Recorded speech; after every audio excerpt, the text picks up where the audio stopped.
Am I the a-hole for calling a woman a psycho for leaving a Bluetooth tracker in my car after our first solo date? My 42 wife passed away 2 years ago. We had been together since 1999. I was broken for a while and probably clinically depressed. I never sought treatment or anything. I was just not okay. I have recently decided that I am done being alone, so I asked my friends and family if they knew anyone that I might be interested in getting to know. I have never used online dating, and I only had one girlfriend before I met my wife, so I am not exactly an expert at how to date. My friend's wife said she knew a nice woman, and I agreed to go on a double date with them and her. I thought it went well, and I said I would like to see her again. We agreed to go for dinner and see Anastasia. I picked her up at her apartment, and once again I had a nice time. There weren't fireworks or anything, but I was comfortable with her and she is physically attractive. I dropped her back at her home afterwards and went over to see my sister. She insisted I come over and talk after the date so she could guide me. She was best friends with my wife. We met through her and she has become my protector since my wife died. So I'm having tea with my sister and this car pulls into the driveway. It is the woman I was out on a date with. I asked her how she found me and was kind of freaked out that she followed me. She said she had left an AirTag in my car so she could come over.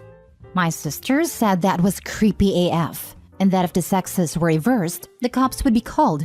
The woman tried to defend herself by saying that I already knew where she lived, so it wasn't that big a deal. I called her a psycho and asked her to please take the tracker out of my car or I would call the cops. Now I have been hearing for days from my friend's wife, saying that I overreacted because I don't know what it is like out there for women dating in their 30s. She says I'm being an a-hole for blowing it out of proportion, and that I should be flattered that this woman wanted to come into my home for whatever after 2 dates. I told her that I did not need any more help or advice from her, and blocked her. Am I the a-hole? Now for the top comments. Not the a-hole. This is not a dating technique. It's a violation of law. As for your friend's wife, she needs to go search her own car and reassess who's overreacting about what. The sister is right. If Opie pulled a stunt like that, the woman would have called the cops. If the woman didn't want Opie to know where she lived, she could have taken multiple steps to protect that piece of information. Opie should call the cops. A person who does this is not going to go away just because they were rejected one time. The fact that she's so casual about it, freely admitting what she did, suggests she's tracking a lot of people, and we all know AirTags come more than one to a pack. This is why her friend, Opie's friend's wife, needs to search her own car before excusing this behavior as just dating sucks. You know what's not hard for a woman in her 30s? Finding a married BFF. So what will her excuse be this time? Not the a-hole. As a woman, run. Run far and fast and don't look back. That's deceptive and controlling. It is rather impressive that she was able to stomp boundaries that weren't even established. If she wanted to come over, she could have asked, like an adult, like a sane adult. She doesn't get to make that unilateral decision by hiding a tracker on you. Your sister is right. Had you done that, cops would be involved. Everyone would be rallying behind her telling her what a stalker you are. Absolutely this is genuinely deranged. I have never heard of anyone doing this, and it's certainly not normal. Block and block any secondary people who think this is normal. Sending all best to Opie. Not the a-hole, obviously. Not the a-hole. Straight up. It is a lot more dangerous to date as a woman than as a man. That's factual. But there is no rational reason she would have left a tracker in your car. There is no rational reason for her to track you so she could see where you were / who you were with.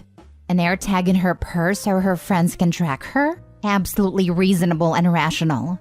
Leaving that tag in your car so she can track you? That's stalking. I'd make a police report so you at least have a paper trail if she escalates her behavior. Next story. Am I the a-hole for not reminding my ex he was supposed to come over to see our daughter? I, 26 female, have a 7-year-old daughter. My ex, 28 male, wasn't involved in her life by his own choosing. But back in December, he reached out. It took some time, talking, and a little therapy, but he is back in our daughter's life for about 4 months now. We are working with the courts to establish paternity and for him to get custody. In the meantime, I've let him visit her at my place. He's taken her on day trips. Since getting a bigger apartment, he's had her spend the night. He was supposed to visit her Wednesday, have dinner with us, and watch a movie. We tried to do things to three of us, per the therapist's recommendation, so she can see us get along. My ex said it'd be over around 6. He didn't show up. By 6:30, my daughter was hungry, so I fed her. I tried to put off the movie but eventually let her watch it. She was disappointed about her dad not showing up. I put her to bed at 9. 11:30, my ex calls. Freaking out. He said he forgot we were supposed to have dinner. He only remembered because his girlfriend came home from work and asked how everything went. Rather than apologizing, he got mad at me and asked why I didn't call him. I said I'm not going to chase him down. I already spent 9 months doing that when I was pregnant, begging him to be in her life. I'm not going to do that now. It's up to him to make an effort and remember the stuff. We had therapy the next day and she's on my side. However, my ex insists that I should have called. I'm frustrated that he hasn't tried to apologize to our daughter. My mom said that I should have called. Am I the a-hole? Not the a-hole. This really shows where ex's priorities lie. In no version of reality are you responsible for reminding him about a date with his daughter. Interesting that the ex-girlfriend remembered and he didn't. Wants women to do all the emotional work of remembering and reminding. Your mom was taught to carry that load, and she can learn that, no, it is not healthy for any of us if men don't learn to remember on their own. Not the a-hole. Not the a-hole. He's just mad his new girlfriend saw him for the deadbeat father that he is. Ignore your mom. Listen to your therapist. Yep, because you know that the girlfriend is the only reason he's doing this anyway. Not the a-hole. It's not your responsibility to keep your ex in schedule. As a 28-year-old adult, he should take responsibility for himself and his time. One thought, maybe set up a shared calendar so when you have activities that are planned, it can go on the shared calendar. Not that you have to by any means, but just a thought to keep track for you and to eliminate any "I forgot" excuses from him. That's a good idea, actually. As someone who forgets a lot and uses a calendar app to remember, don't take the effort of making and filling the calendar for him. Tell him about it and let him use it. Otherwise, you will have to do all the work and will still be blamed if something is missed. Next story. Am I the a-hole for expecting my girlfriend to move in and listen to my rules? My girlfriend, 26 female, and I, 28 male, have been living together for a few months.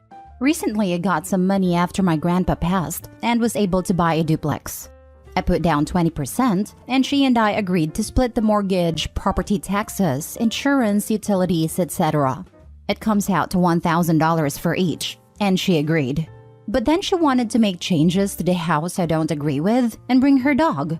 Her dog has been living with her parents for the 3 months we moved into together in the place I rented before buying.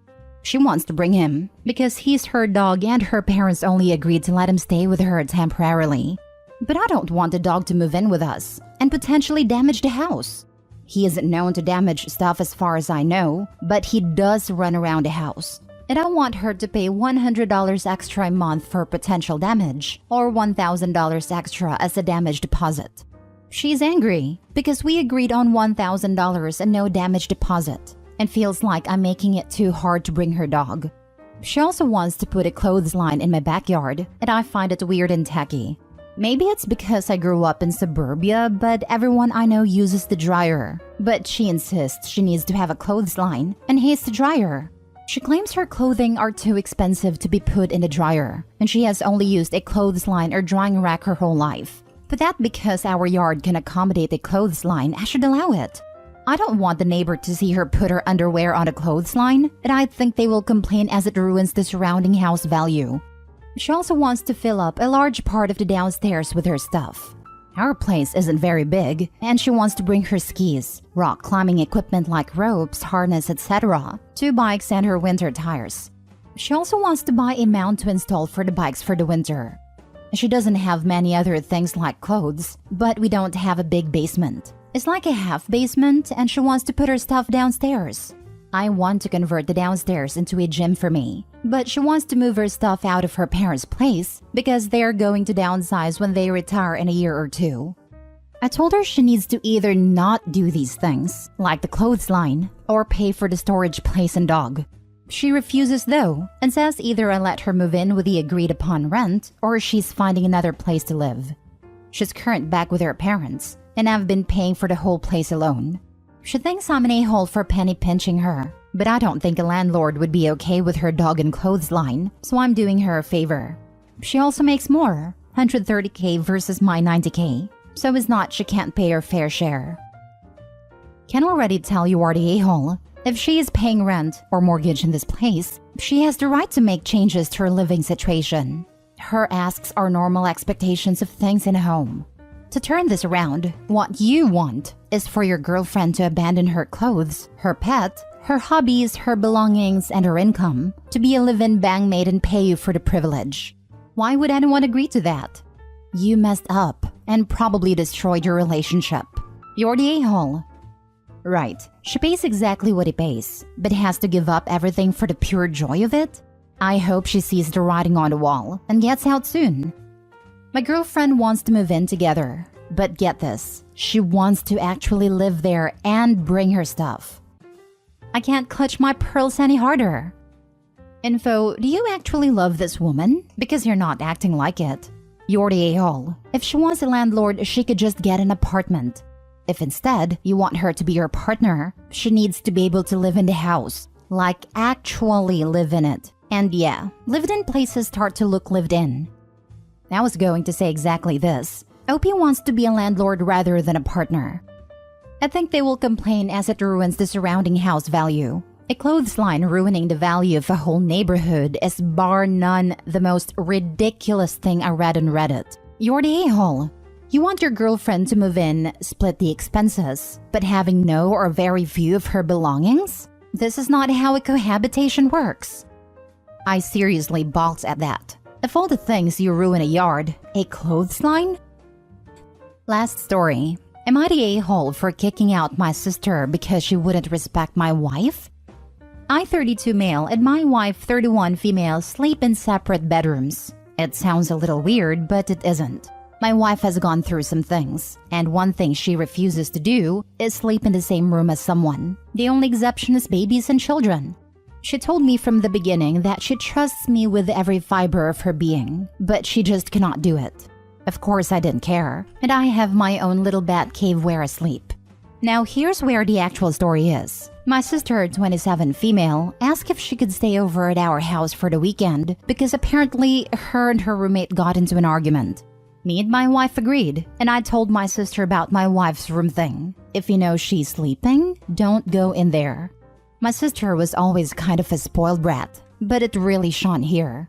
She complained that the bed in the guest room was too lumpy, and she didn't want to sleep in my room because of my man smell. After all this, it was obvious that she would complain about the couch too. I told her my wife's room was off limits, and it was either the options we gave her or she could find a motel. She agreed and everything seemed fine until I woke up at 3 in the damn morning to my wife yelling, along with my sister. When I went to go see what happened, my wife was crying and my sister was just yelling back. I learned now that my sister sleeps in her underwear, so that made it even worse. I got into an argument and started yelling at my sister to get her crap and get out. I had one rule and she broke it. Her last statement was calling my wife a crybaby. My wife told me that my sister was trying to sleep in her room, possibly trying to kick her out. After that, I got text messages and calls from my parents, saying I was a horrible brother for kicking her out like that, and agreeing with her saying that my wife was a crybaby and she should suck it up. Of course, I just didn't listen to it, but my wife came to me and started talking about how I could have handled it better, and how she got texts from my mother saying the same. She said later the same day that she was happy I protected her. Still don't know why she said that, but it was probably my mother. This is really for if I should just apologize and get my parents off my back. Am I the a-hole? Not the a-hole. You offered your sister 3 different beds to sleep on, and instead, she chooses to literally sneak into the one room she's been told isn't up for grabs in the middle of the night? I'm pretty sure she's a character from a fairy tale. Goldilocks comes to mind. Apparently, her and her roommate got into an argument. Not surprised. Not the a-hole. Honestly, I have a hard time believing the story. Probably because I can't fathom what was sister's big idea about showing up in early morning in her underwear in someone else's room. But if anything, inappropriate bedtime behavior might be a good reason why a roommate kicked her out. Have you heard of I'm the main character subreddit? When it comes to people doing selfish things, I can believe almost anything. Info: what the hell was your sister doing at 3 a.m. in your wife's room in her underwear? Ask your parents for clarification on this. Sorry, my sister sleeps in her underwear, and she went into my wife's room to sleep. At least that's what I know. Even though a person was already in the bed? That makes no sense. Talk to your parents properly because sister might be making stuff up. Your sister is absolutely unhinged. Your wife's trauma doesn't even play into this. It is baffling beyond comprehension that someone would climb into bed with someone else without being invited in the middle of the night? Half naked? Not the a-hole. I would be absolutely screaming. Yeah, I don't have hang-ups about sleeping in someone else's presence, and I'd start screaming too. I really don't think there's an innocent explanation for a grown adult crawling into bed with another grown adult who said they don't want her there.